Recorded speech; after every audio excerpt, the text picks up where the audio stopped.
بھائی کہتے ہیں جب ہم گھر سے 40 دن کے سفر پر نکلے ہیں تو ہم مدینہ میں قصر نماز کیوں پڑھیں گے؟ سمجھ گیا میرے بھائی؟ یہ سوال میرے پاس پہلے بھی آیا تھا قصر کی نماز کے تعلق سے، تو میں نے بتایا تھا کہ شریعت نے سفر کے دوران نماز قصر کرنے کی اجازت دی ہے۔ کتنے دن کا سفر ہو تو آپ قصر کر سکتے ہیں؟ میں نے کہا تھا کچھ علماء کرام کہتے ہیں کوئی مدت مقرر نہیں ہے، جب تک آپ مسافر ہیں آپ قصر کر سکتے ہیں، کیونکہ نبی علیہ الصلوۃ والسلام نے کوئی مدت مقرر نہیں کی۔ اور میں نے گزارش کی تھی کہ اکثر علماء کرام کہتے ہیں نہیں، کوئی نہ کوئی مدت مقرر ہونی چاہیے، کوئی نہ کوئی مدت مقرر ہونی چاہیے۔ اب کون سی مدت ہونی چاہیے؟ اس میں پھر علماء کرام کے مابین اختلاف ہے، کیونکہ نبی علیہ السلام نے مدت بیان نہیں کی۔ اب کون سی ہونی چاہیے؟ انہوں نے کہا کہ ہم نبی علیہ الصلوۃ والسلام کی زندگی کے واقعات کو دیکھتے ہیں کہ کس واقعے میں آپ نے کتنے دنوں تک نماز قصر کی۔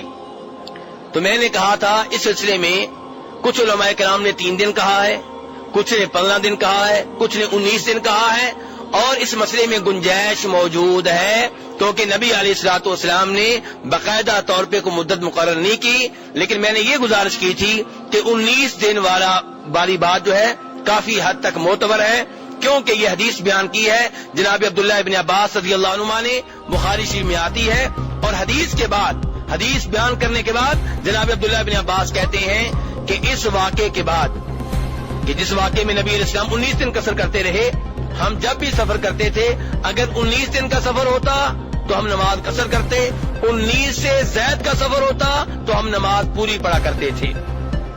تو صحابہ کرام نے 19 دن تک نماز قصر کی ہے۔ تو بہرحال اس مسئلے میں گنجائش موجود ہے۔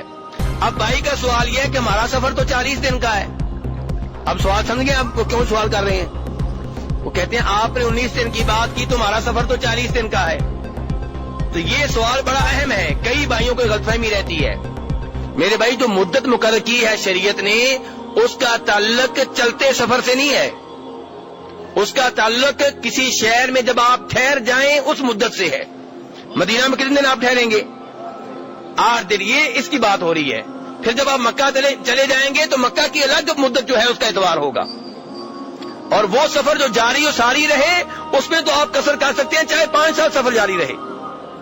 آپ 5 سال چل رہے ہیں، جیسے یہ سیاح نکل پڑتے ہیں، کئی میرے بھائی پیدل چل پڑتے ہیں، کئی سائیکلوں پہ چل پڑتے ہیں کہ ہم پوری دنیا کا سفر کاٹیں گے، وہ ٹھیک ہے غلط ہے وہ الگ موضوع ہے، لیکن ان کا سفر جاری ہے 5 سال کا 4 سال کا، یہ 5-4 سال ہی قصر کر سکتے ہیں۔ تو یہ مدت جو ہے اس کا تعلق ہے جب آپ کسی شہر میں رک جائیں اور وہ شہر آپ کا نہ ہو، آپ وہ شہر میں مسافر ہیں، تو کتنے دن تک آپ رکے رہیں تو آپ نماز قصر کر سکتے ہیں۔ تو وہ میں نے بتایا تھا، کچھ علماء کرام کہتے ہیں 3 دن، کچھ کہتے ہیں 15 دن، کچھ کہتے ہیں 19 دن۔ تو اب مدینہ میں آپ نے کتنے دن ٹھہرنا ہے؟ 8 دن، تو 8 دن آپ قصر کر سکتے ہیں۔ پھر جب آپ مکہ جائیں گے تو مکہ کی الگ مدت شروع ہوگی، ٹھیک ہے میرے بھائیوں، اس میں مدینہ کی مدت آپ شامل نہ کریں۔